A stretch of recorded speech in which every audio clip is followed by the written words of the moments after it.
Lord of the Mysteries. Chapter 475. Lady Despair. Mr. A? Mr. A of the Aurora Order? Klein, who had intended to cling towards the walls and shadows and proceed towards the door, shrank back silently. Ince Zangwill should be working with some faction of the royal family. Those who are able to excavate and hide such a large underground ruin near Backlund must be one of the main powers in the Lone Kingdom. With Ince Zangwill and 0-08 participating in this matter, the Church of the Goddess can be ruled out. Although the people of the Lord of Storms are a bit reckless and male chauvinists, it's unlikely that they will work with the Demonist sect. At least until now, there have been no Beyonders who appear to be of the Sailor pathway. In the same way, the Church of Steam and Machinery aren't likely suspects. Even the Aurora Order is involved? What are they trying to do? Klein leaned his back against the wall and slowed his breathing, thinking and listening to the conversation in the middle of the hall. After a short period of silence, a hoarse voice sounded. "It's done!" The answer was so concise that Klein couldn't make out what they were planning. The melodious and pleasant voice from before laughed in a low voice. "You don't seem to trust us very much?" "That's right," Mr. A answered bluntly. Then I'll be frank and describe our goal and why I'm seeking your cooperation." The gentle female voice didn't sound angry at all. "We've done certain things and left behind clear traces. Before we're discovered by the churches of Evernight, Storm, and Steam, as well as the military, we must do the corresponding cleanup, and this requires your help. Yes, it seems like you don't really understand what I mean, so let me give you an example. Imagine you performed a heinous crime like murder in a house, so what's the best way of eliminating any evidence and clues? There's no need for that. It's our goal to have others witness such an act," Mr. A said indifferently. "As expected of a member of the Aurora Order. They're all a bunch of lunatics." Klein made a preliminary identification of the speaking man to be Mr. A, who had killed the Intus ambassador. "Suppose it were me, not you." The clear, soft female voice had a faint wheezing sound. After a second, Mr. A replied, "Burn that house and bury all the clues there." The clear and gentle female voice had a smiling tone. "That's exactly what we planned. I'm in charge of committing arson, while you can use this opportunity to go with this development to create a passageway or vessel, so as to allow your lord to descend upon this world. And the only price you guys have to pay is to bear all the infamy and gain the most enmity from the military and the three churches. But I don't think you would mind that. As long as we can welcome the return of the Lord, even if we're abhorred by every single force, we won't show any sign of cowardice." Mr. A's tone no longer appeared indifferent and distant. "Arson? The Aurora Order will take this opportunity to complete the ritual for the arrival of the true Creator? This is probably the third time. Why did I bump into this again? What AF * king bad twist of fate?" Klein couldn't help but curse inwardly in Chinese. At this very moment, he was extremely curious and wary against the things that were plotted by this particular royal family faction, Ince Zangwill, and the Demonist sect. It was terrifying enough to even use the descent of the true Creator as a scapegoat. Perhaps they've kept some cards up their sleeves and will eventually destroy the Aurora Order's ritual in the end and destroy all the other factions except themselves. Klein calmly thought while feeling tense. "It appears like you have no other questions," said the gentle female voice. "This place is sufficiently well hidden and can be used for the required setup. You can do your ritual here at ease and won't need to worry that it'll be interrupted before you succeed. As for the things outside, we've already finished our preparations a long time ago. It's just waiting for the ignition of a spark. If you still have doubts, then you can make another round of checks." Just as Mr. A was about to speak, Klein heard a dull thud. It was the sound of the door opening. "Who permitted you to enter? Didn't I declare that no one is to approach this area?" The gentle female voice suppressed her rage. "Lady Despair, there's an emergency. Someone has infiltrated the basement. The higher-ups sent me to arrange for a follow-up and close the corresponding passages." A male voice with a distinct Backlund accent responded very quickly. The so-called Lady Despair maintained her silence for a few seconds, as though she was communicating with an unknown existence to confirm the situation. Finally, she said without changing her tone, "Go back inside. Don't come out again, nor allow anyone out. Wait until further notice." "Yes, Lady Despair." The man ran towards the stone door, with a heavy thud sounding in the background. From the place where Klein was hiding, he could clearly see the stone door leading to the back area. He waited for 7 or 8 seconds before a figure of normal height and build appeared. "Phew!" The man took a deep breath, stretched out his hands, and bared his teeth as he pushed open the heavy stone door with a ferocious expression. In that instant, Klein had completely taken in the man's appearance and characteristics without missing a single detail. This was the beyonder power of a faceless. That man's skin was reddish-brown, and he was clearly of southern continent descent. His facial features had no special characteristics, making it difficult to remember him. Due to him gritting and baring his teeth, he revealed a portion of his teeth.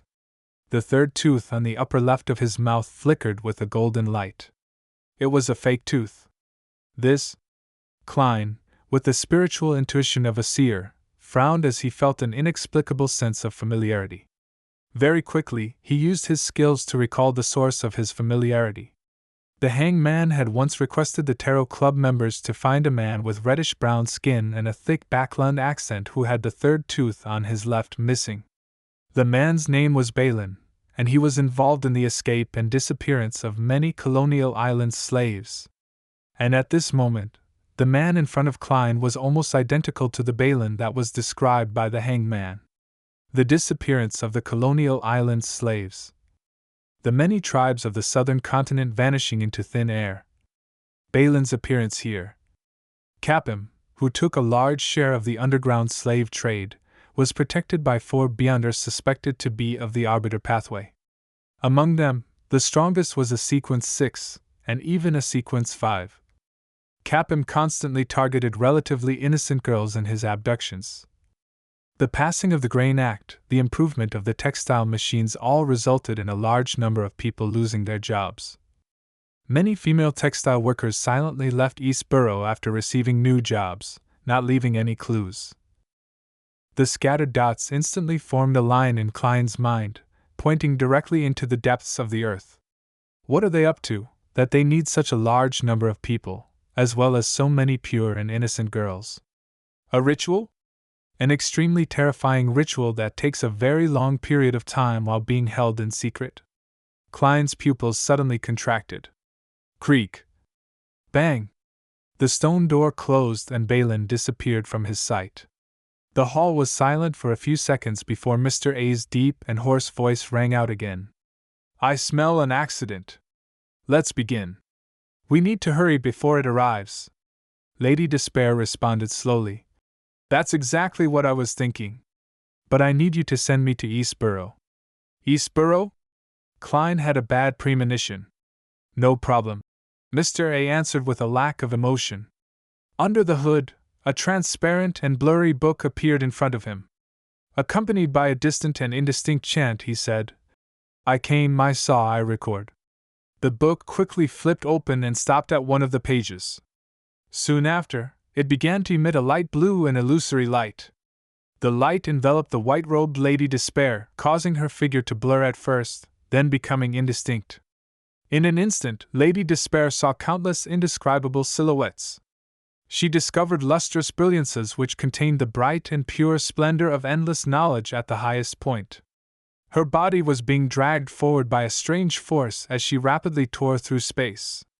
Not long after, she left her original spot and arrived at a secluded, uninhabited, and filthy corner of an alley.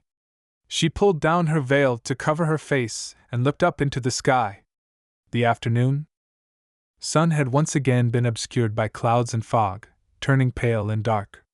The light yellow fog wasn't particularly thick, and it sank down to every corner of Backland, giving off a slight choking sensation amidst its coldness and moisture.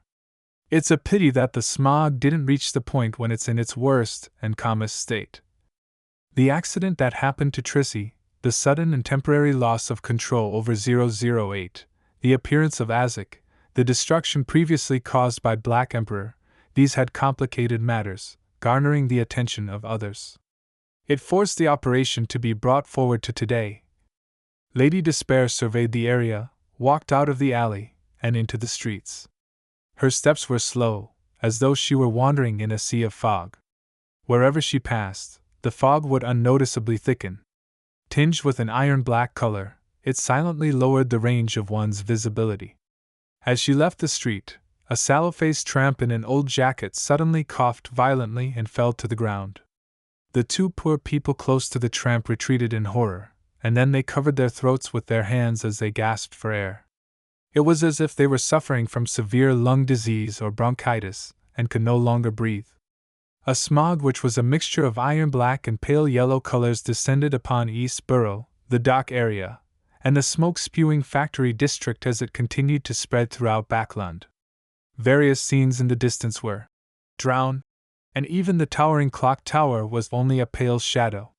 One by one, workers and poor people felt the discomfort as they fought against the cold, and the disorderly tramps fell one after another in the woman's wake, their lives as fragile as the bubbles formed during laundry. Lady Despair's expression was calm and gentle, as though she were finishing a work of art. Like an ordinary person, she walked among the pedestrians as she chuckled and said in a low voice, "The Lone Kingdom's history will remember this day. The great smog of Backland." The dark valley had been completely covered by the black, incorporeal water, but 008 didn't stop writing. It fabricated ridiculous and terrifying stories wherever it could land its tip on. The dropping of pants didn't affect Nsangwil's performance, because he was wearing a long robe, perhaps having anticipated a similar accident. The imperative mage stunned Azek Eggers in the spot, robbing him of his two most powerful beyonder powers at the last moment, truly a great assistant in every meaning of the word. However, the stacked door of the spirit world and the underworld were attracted by Azek's characteristic. It began being stirred by the powers of their battle, causing unpredictable changes. At that moment, an unknown existence was attracted, resulting in him passing by. He took this opportunity to extend his hands into the real world. Oh no! He caught Nsangwil! In midair, two bloody arms which were covered in squirming flesh suddenly appeared behind the clergyman robed Nsangwil. They caught Nsangwil's shoulders, dragging him into the void and into the spirit world.